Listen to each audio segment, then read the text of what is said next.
Hola a todos, bienvenidos a un nuevo video en el canal. En esta ocasión seguiremos viendo huesos del macizo facial y en esta ocasión revisaremos al cornete inferior.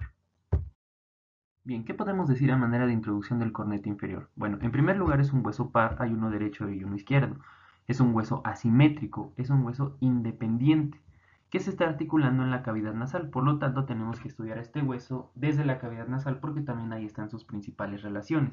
Tiene dos caras, esta que estamos viendo aquí que es la cara medial, que es convexa, y la otra que tendremos que voltearlo para verla es la cara lateral, que también es cóncava.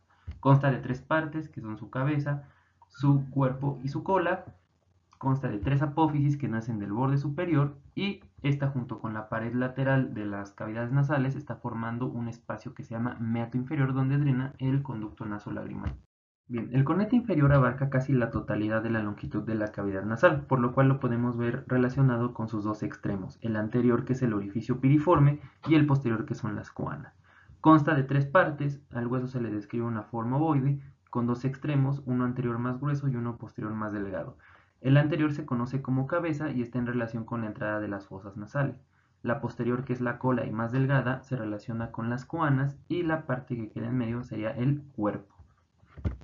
Bien, habíamos mencionado que la cabeza de los cornetes inferiores se relacionaba con la entrada de las fosas nasales, la cual es este orificio que se conoce como orificio piriforo.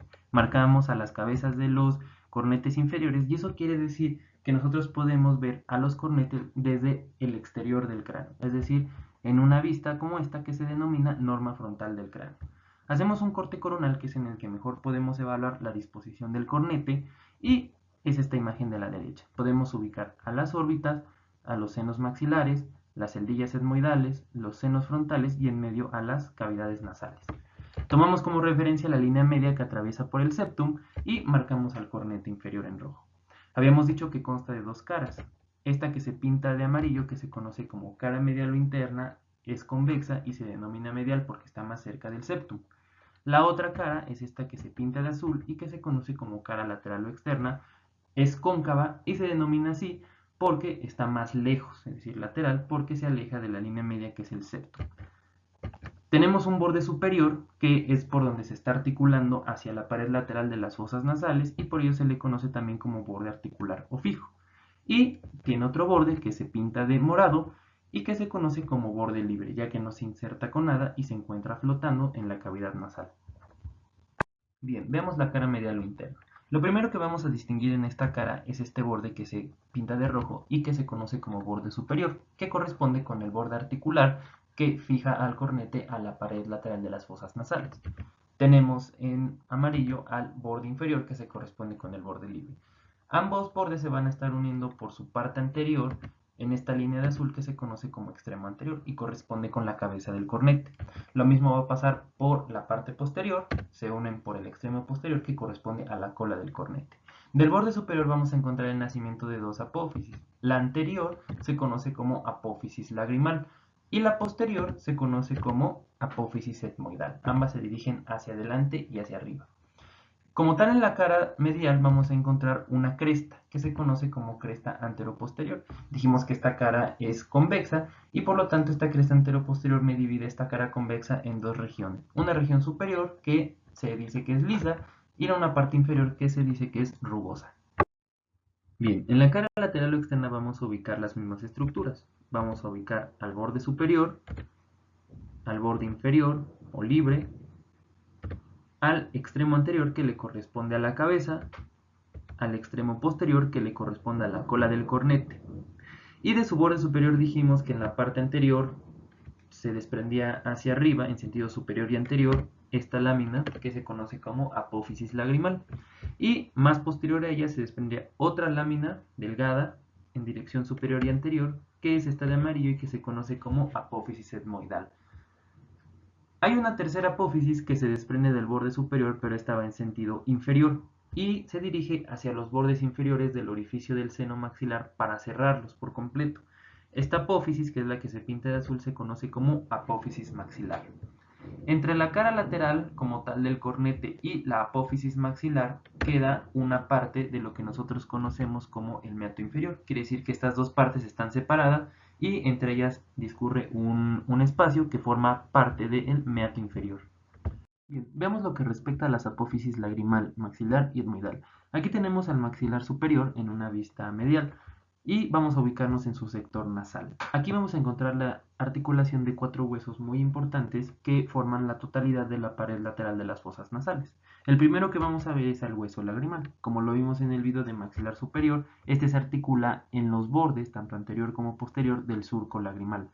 El hueso lagrimal va a completar al surco y lo va a transformar en un conducto lagrimal, dentro del cual va un conducto membranoso que se conoce como conducto nasolagrimal, que continúa al saco lagrimal y forma parte de las vías excretoras de las vías lagrimales, ¿sí?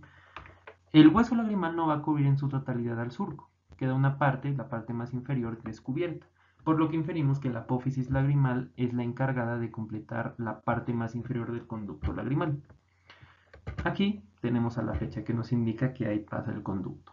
Ahora, el siguiente hueso que vamos a ver es el hueso palatino. El hueso palatino se inserta en la parte más posterior del hueso maxilar, en su cara medial, y tanto el maxilar como el palatino tienen una cresta horizontal.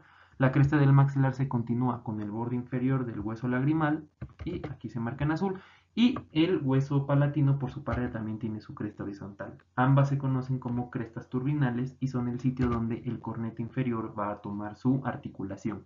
Aquí vemos al cornete articulándose por su borde superior y de su borde superior naciendo sus 3 apófisis, 2 superiores y una inferior. Debajo del cornete vamos a tener un espacio que se conoce como meato inferior. ¿Sí? El meato inferior es el sitio donde va a drenar el conducto lagrimal y a través de él el conducto nasolagrimal. Ahora vamos a quitar el cornete para poder ver la pared lateral del meato inferior, porque la pared superior y medial la forma como tal el cornete y la pared lateral es esta. En la parte más anterior vamos a tener al maxilar únicamente formando a la pared lateral del meato.